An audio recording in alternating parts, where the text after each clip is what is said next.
the end result was a little disappointing, and you could see the disappointment on Pacquiao's face. I think many thought he won the fight. Magandang araw sa inyong lahat. Sa episode na ito, pag-uusapan natin ang buhay ng isa sa pinaka-respetadong sports commentator at analyst sa Pilipinas, si Ronnie Nathaniels. Alamin natin ang kanyang paglalakbay mula sa pagiging isang simpleng mamamahayag hanggang sa pagiging isang tanyag na personalidad sa mundo ng sports. Tuklasin din natin ang kanyang mga kontribusyon at mga kontrobersyang kinaharap niya sa kanyang karera. Tara na't simulan na natin ang kwento ng buhay ni Ronnie Nathaniels. Dito lang sa Pinoy Wisdom.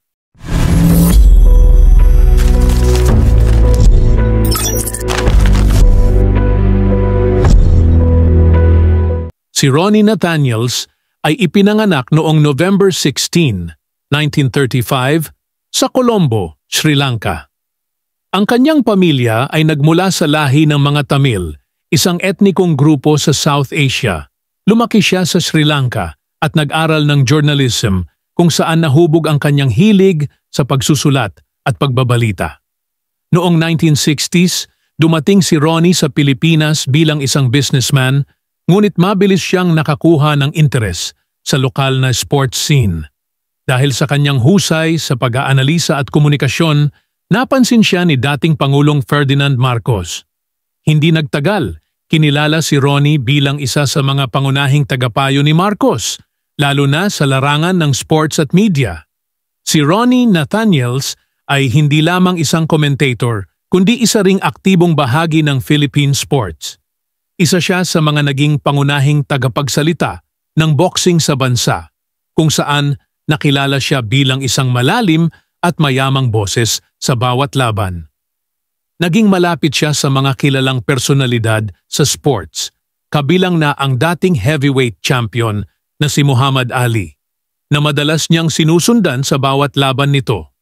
Bukod sa boxing, si Ronnie ay naging malapit din sa basketball community ng Pilipinas, partikular sa Philippine Basketball Association, PBA. Nagsilbi siya bilang isang commissioner ng PBA noong 1980s at nakilala bilang isang mahigpit pero patas na pinuno. Ang kanyang mga komentaryo sa mga laban ay nagbibigay ng mas malalim na pananaw sa mga manonood, dahilan upang lalo siyang pahalagahan ng mga tagahanga ng sports.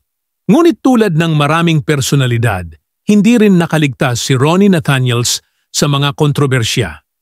Isa sa mga pinakakontrobersyal na aspeto ng kanyang buhay ay ang pagiging malapit niya kay dating Pangulong Marcos. Maraming kritiko ang nagsabi na siya ay naging propagandista ng rehimeng Marcos, lalo na sa mga isyong pampolitika at sa pagbabalita ng mga pambansang pangyayari noong martial law. Bagaman marami ang nagtaas ng kilay sa kanyang malapit na relasyon kay Marcos, nanatili si Ronnie sa kanyang paniniwala na ginawa lamang niya ang kanyang trabaho bilang isang tagapayo at mamamahayag.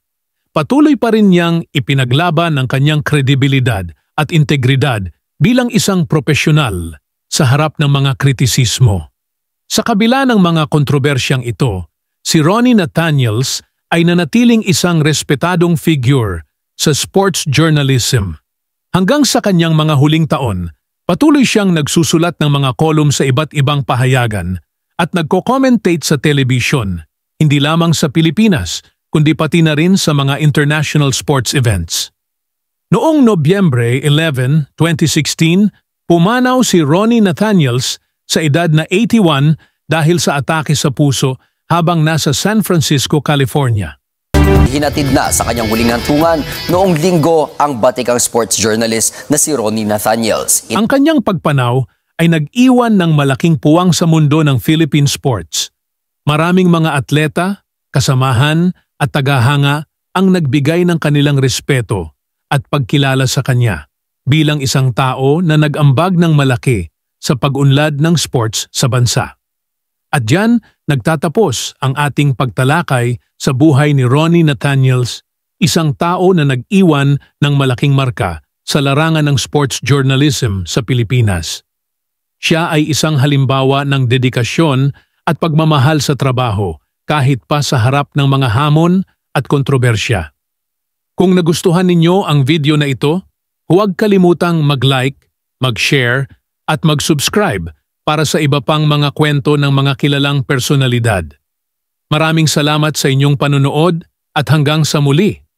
Dito lang sa Pinoy Wisdom.